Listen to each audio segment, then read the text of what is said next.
मीठा पानी ये बोले, पेड़ों की डाली पर लहराए झूले, खेतों में गेहूं की फसलों का खिलना, बुजुर्गों की गाँव की चौपाल में मिलना, वो सुबह का मौसम, चिड़ियों की चहचहाहट, एक छोटे से बच्चे की खिलखिलाहट, वो गोरी का पल्लू रचा है बसा है, तू है जहाँ मेरा जीवन वहाँ है, माँ जैसा है आंचल दामन मिट्टी का, दामन मिट्टी का।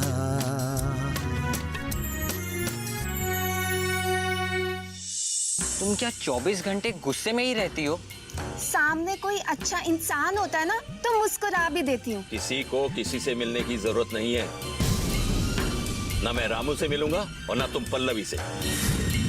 बाबूजी को बहू का घर से बाहर जाना पसंद नहीं है, और बहू का घर से बाहर जाना मजबूरी है। उसका क्या जिसने तुमसे प्यार किया, ना मैं घर का रहा ना मैं बाहर का। तुम्हें बोलता हूं तो मैं खुद पर अन्याय करता हूं, तुम्हें याद करता हूं तो मैं तुम पर अन्याय करता हूं। अब तुम ही बताओ कि मैं क्या करूं कल्याणी, क्या करूं मैं? जितनी शिकायतें तुमने मुझसे की है ना, मुझे अपने ससुराल से और अपने पति से, इतनी शिकायतें नहीं हैं। तुम्हारे बाबूजी को अपनी परंपराओं की परवाह है, तुम्हें अपने बाबूजी के फैसले की परवाह है, और मुझे गांव के कुछ गरीब औरतों के सपनों की परवाह है। लेकिन इसका मतलब ये नहीं है कि मुझे अपने ससुराल की, अपने पति की परवाह नहीं है। मैं भी उन परंपराओं के साथ जीना चाहती हूँ जो हमारे बुजुर्ग छोड़ गए हैं। जिस घर की औरतें घर से बाहर जाकर काम नहीं करती, वो अगर बाहर चली जाए तो ये परंपरा तोड़ना हो गया। उसका मतलब है कि वो एक नई परंपरा बना रही हैं कि अगर उन्हें बाहर जाना भी पड़े तो उन पर परंपरा तोड़ने का इल्जाम ना लगे। देवेश जैसे दुनिया की दूसरी लड़कियां हैं, मैं भी वैसे ही हूं। घर, परिवार, रिश्ते, बच्चे जैसे वो सोचते हैं ऐसे ही मैं भी सोचती हूँ। मान, सम्मान, इज्जत, आबरू मेरे लिए भी इम्पोर्टेंट है। माथे की बिंदी, मांग का सिंदूर, इनकी पवित्रता के लिए मैं अपनी जान भी दे सकती हूँ। मैंने क्या गलत किया देवेश? गांव की औरतों की खुशहाली के लिए मेरी आंखों ने एक सपना ही तो देखा था। क्या बस यही मेरी एक गलती है? तुम मेरी मदद करके मेरे सपने को सच भी तो कर सकते थे ना।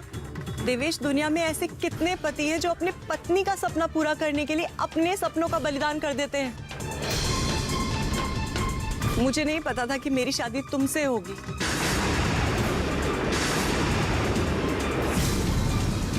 अगर पता होता तो मैं अपनी आंखों को ऐसे सपने देखने से मना कर देती।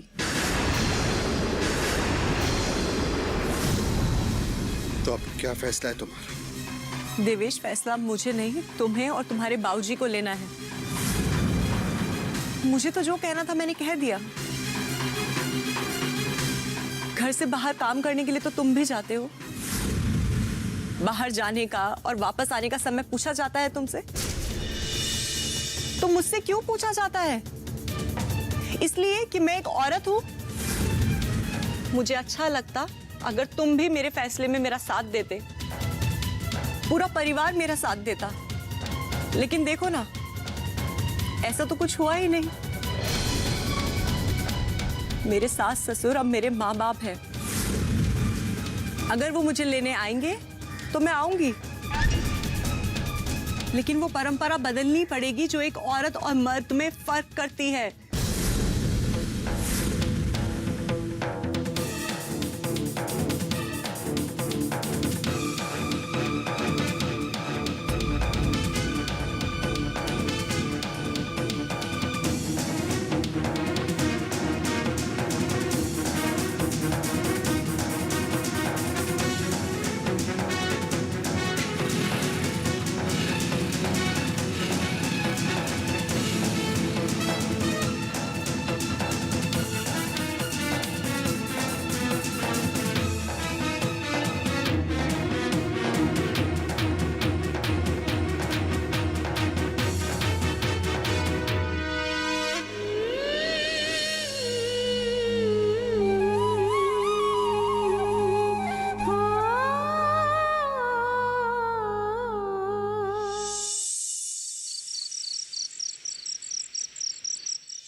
भैया आज मैं महारानी से मिला।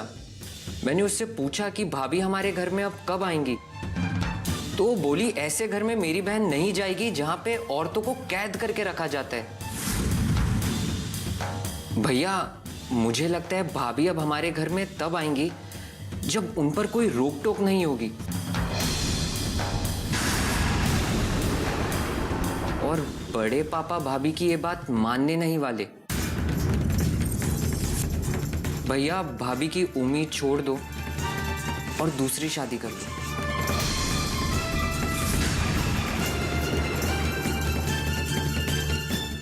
अरे सूरज, क्या बात है? तू यहाँ क्या कर रहा है? कुछ नहीं, बस ऐसे ही बात करने आया था भैया से। मैं चलता हूँ। ठीक है।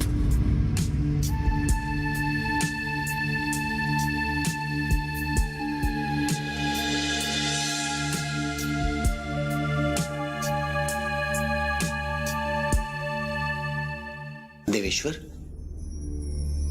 तू परेशान लग रहा है, क्या बात है? आजकल तू गांव और किसानों की उलझनों को छोड़कर अपनी उलझनों में ज्यादा उलझा हुआ है। कुछ नहीं काका, ऐसे ही। कुछ तो बात है देवेश्वर, बता ना मुझे। काका मैं जानना चाहता हूं कि कल्याणी को लेकर पिताजी ने क्या सोचा है, क्या फैसला है उनका। अगर मैं उनसे पूछता हूं तो कहते हैं कि हमारे घर में बच्चों को बोलने का कोई अधिकार नहीं है, हमारे घर की ये परंपरा ही नहीं है।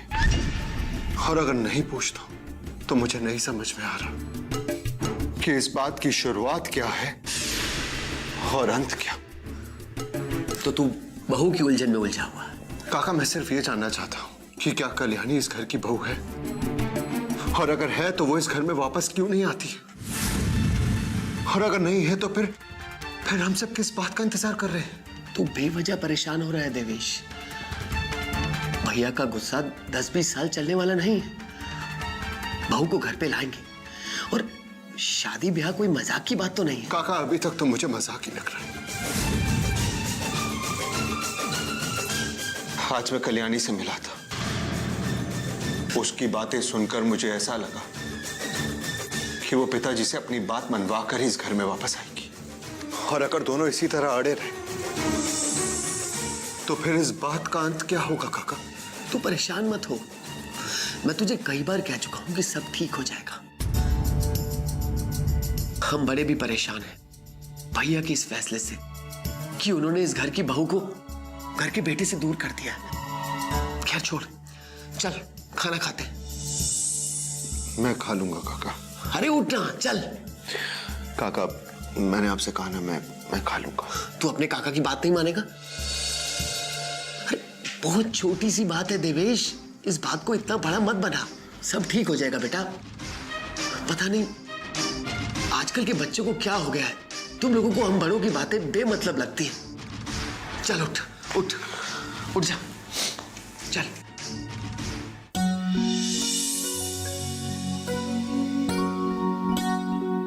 भाभी, हम चाचा भतीजा आ गए। खाना बन गया हो तो परोस दीजिए। हाँ हाँ परोस रही हूँ, आप लोग बैठिए तो सही।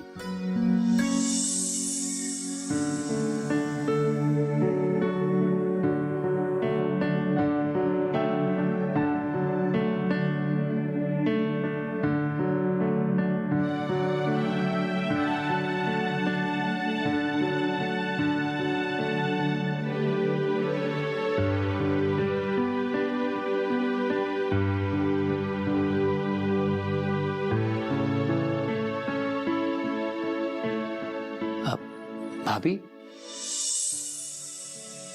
भैया खाना नहीं खाएंगे? उनकी तबीयत तो ठीक है या फिर व्रत रखा है उन्होंने? उनको आज बहुत भूख लगी थी, बस अभी अभी खा कर गए यहाँ से।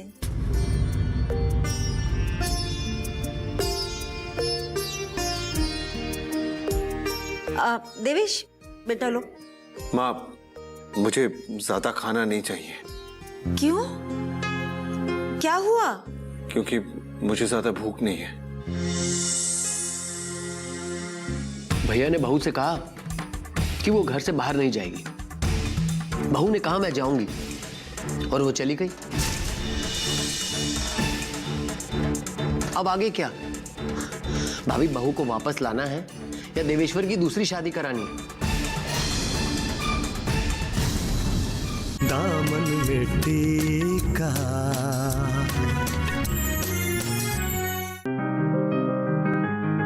बीमारियों से कैसे बचेगी फसल? मवेशियों की मुश्किलों का क्या है हल?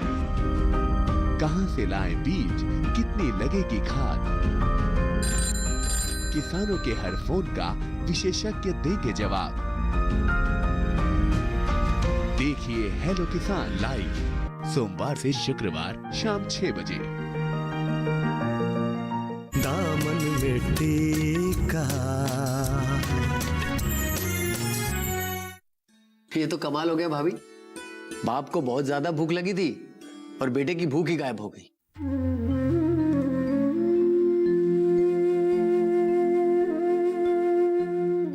फिर भी खा लेना बेटा। कहा ना माँ, भूख कम है, क्यों जबरदस्ती कर रहे हो?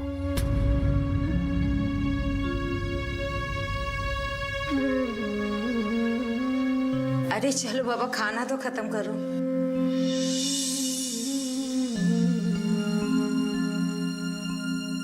माँ आप भी बैठ जाओ खाना खाने। हाँ ठीक है बेटा।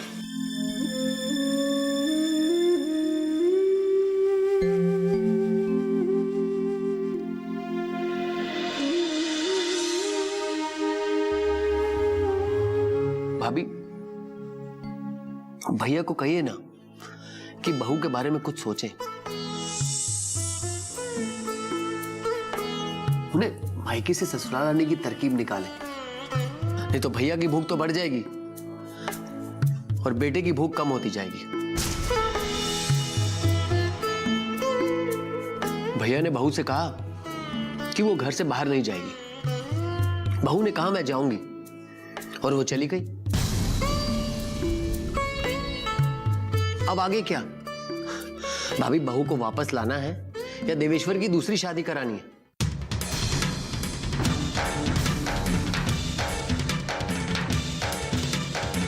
अब ये जो भी फैसला करना है भैया ही करेंगे, क्योंकि घर के मुखिया तो वही है ना। देवर जी, मैं तो थक गई हूँ उनको बोल बोल कर, पर मेरी बात का उन पर कोई असर नहीं हो रहा है। एक बार आप ही बात करके तो देख लीजिए ना। भाभी, जब आपकी बात का कोई असर नहीं पड़ रहा उन पे, तो मेरी बात का क्या असर पड़ेगा?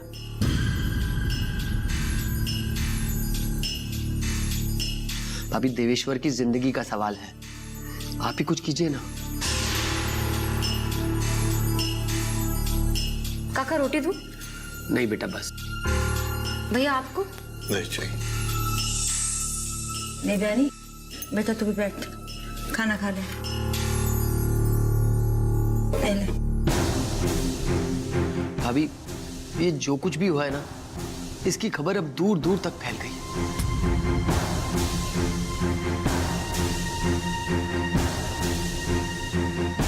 लोग तो अब ये बातें कर रहे हैं कि दामू की बहू उनका कहना ना मान के घर छोड़कर चली गई। इसमें तो घर की बदनामी है ना भाभी। जो कुछ भी हो रहा है ठीक नहीं हो रहा है। घर की बहू ने घर की बातें मानने से इनकार कर दिया। ऐसा आराध्या ने भी किया था भाभी, देवेश की शादी के वक्त। घर में शादी थी और वो मायके चली गई। देवर जी, आप आराध्या को लेने क्यों नहीं जाते? उसे भी तो लेकर आइए यहाँ। वो आना चाहती है क्या? उसने आपको फोन करके कहा कि देवर जी को या मेरे पति को भेज दीजिए और आकर मुझे ले जाइए। आप सूरज से ही पूछ लीजिए, क्या उसने सूरज को फोन किया? वैसे तो कितना लाडला है उसका, एक बार भी उसने सूरज को फोन नहीं किया कि पिताजी को भेज दे, मुझे आकर ले जाए। अब आप कह रही हैं कि जाकर आराध्या को ले आइए।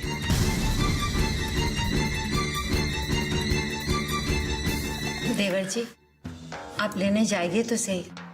मेरा मन कर रहा है कि वो जरूर आएगी। ठीक है भाभी, आपकी बात का मान रखने के लिए मैं चला जाऊंगा उसे लेने, और अगर वो आएगी तो ले भी आऊंगा।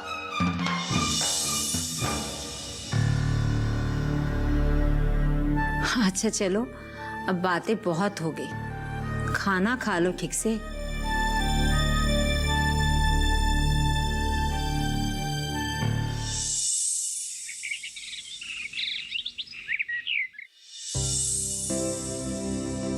प्रणाम सासू माँ। जीते रहो बेटा, बैठो ना। जी दामाद जी बैठो ना। याद आ गई धर्मपत्नी की? मुझे तो लगा था आप उसे भूल जाओगे, उसे लेने ही नहीं आओगे। सासू माँ, वो कोई सामान थोड़ी ना है जो मैं रख कर भूल जाऊंगा। यही तो किया दामाद जी आपने। आज तक बेटी को ब्याह के गांव में ले गए और आप खुद शहर में चले गए काम धंधा करने के लिए। सासू माँ, मैं जो काम धंधा कर रहा था वो आराध्या और अपने बेटे के लिए तो कर रहा था, और अब तो मैं शहर छोड़कर गांव में आके रहने लगा हूँ। जब तुम गांव में रहने लगे तो फिर ये यहाँ क्यों आ गई? सासू माँ, ये तो आप अपनी बेटी से पूछ लीजिए। मैं सब कुछ छोड़कर उसके साथ रहने आया हूँ और वो यहाँ मायके चली आई। बेटा, छोटी सी जिंदगी है, हंसी खुशी से गुजारो। तभी तो मैं उसको लेने आया हूँ। आप उसको सब कुछ समझाकर मेरे साथ भेज दीजिए। सासू माँ, आराध्या नजर नहीं आ रही। वो सामान लेने गई है, बस आती ही होगी। चाय लोगे बेटा? अरे नहीं नहीं सासू माँ, साले साहब नजर नहीं आ रहे। वो अपनी बीवी को लेके बाहर गया है, रात तक आएगा।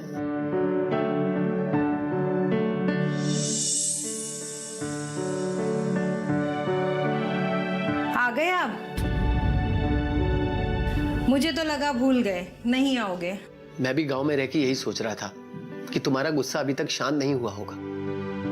देवेश्वर की शादी छोड़कर तुम यहाँ चली आई और पलटकर एक फोन भी नहीं किया। गुस्सा तो आज भी हूँ मैं तुमसे, मेरा गुस्सा शांत नहीं हुआ। छोड़ो ये सब, दामाद जी को चाय पानी पिलाओ। माँ, ये चाय नहीं मट्ठा पीते हैं, मट्ठा। नहीं नहीं सासू माँ, चाय पानी की जरूरत नहीं है। आराध्या, तुम तैयार हो जाओ, हम लोग अभी निकलेंगे। क्या आज ही निकलना है? बड़ी मुश्किल से टिकट मिली है आराध्या, हमें चलना ही है। ठीक है, आप माँ के साथ बैठिए, मैं तैयार होके आती हूँ। अच्छा आराध्या, पानी तो पिला दो। मट्ठा नहीं पियोगे?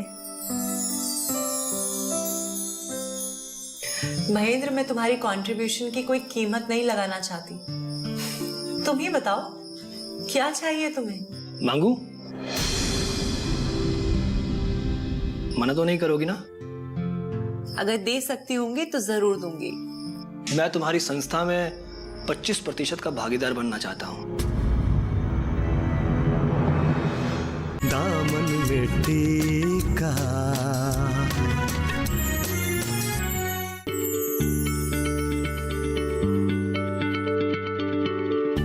क्या आप किसी बीमारी से परेशान हैं?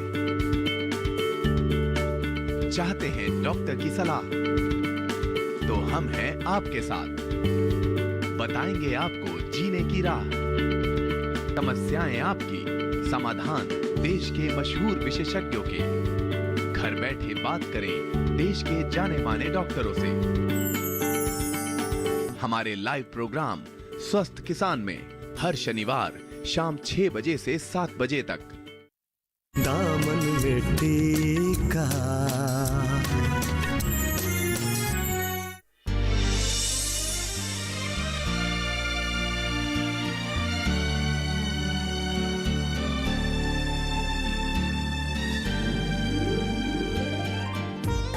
दीदी, अरे आराध्या,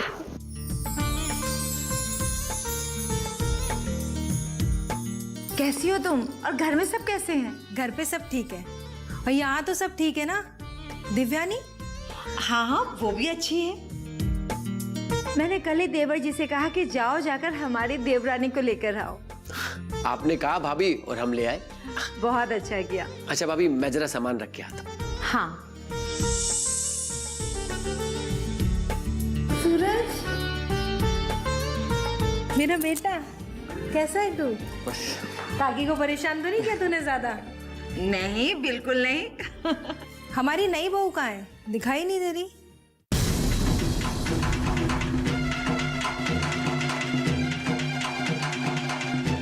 वो अपने मायके गई है। मायके? पर अभी अभी तो शादी हुई थी।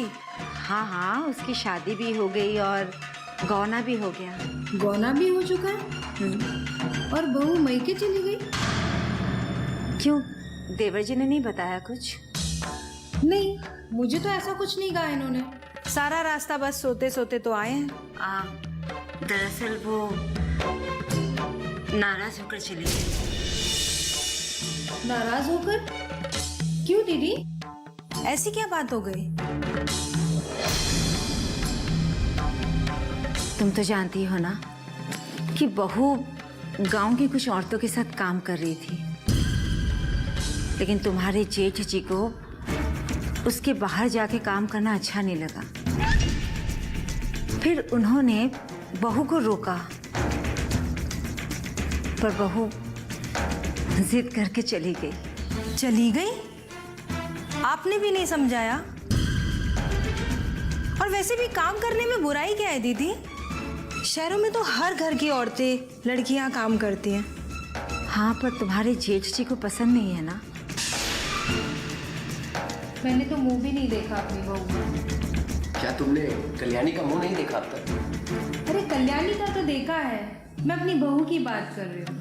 चिंता मत कर, बहुत जल्दी वो आ जाएगी, फिर जिंदगी भर उसका मुंह देखती रहना। अच्छा भाभी, मेरे को थोड़ा काम है, मैं जरा होकर आता हूँ। ठीक है।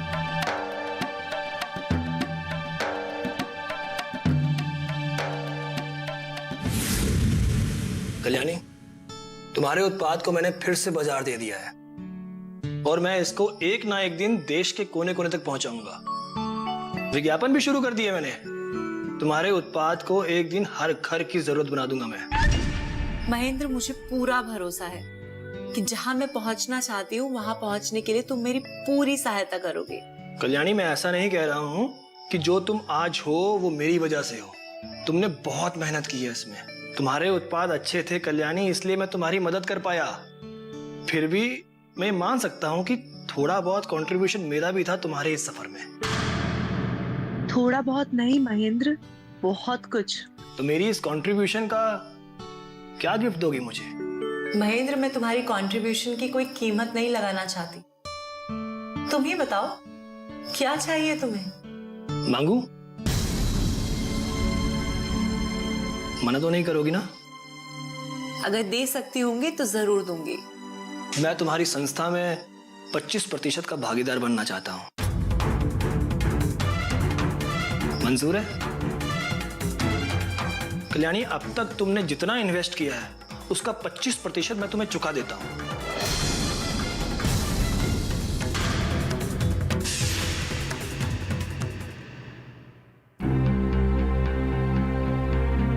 जेठ जी, बहू को ले आइए।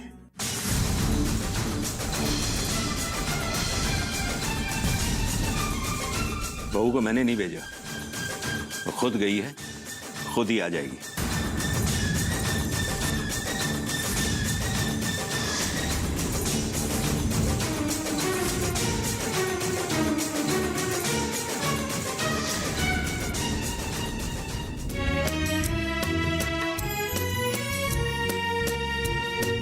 कुएं का मीठा पानी ये बोले, पेड़ों की डाली पर लहराए झूले, खेतों में गेहूं की फसलों का खिलना, बुजुर्गों की गाँव की चौपाल में मिलना, वो सुबह का मौसम, चिड़ियों की चहचहाहट, एक छोटे से बच्चे की खिलखिलाहट, वो गोरी का पल्लू रचा है बसा है, तू है जहां मेरा जीवन वहां है,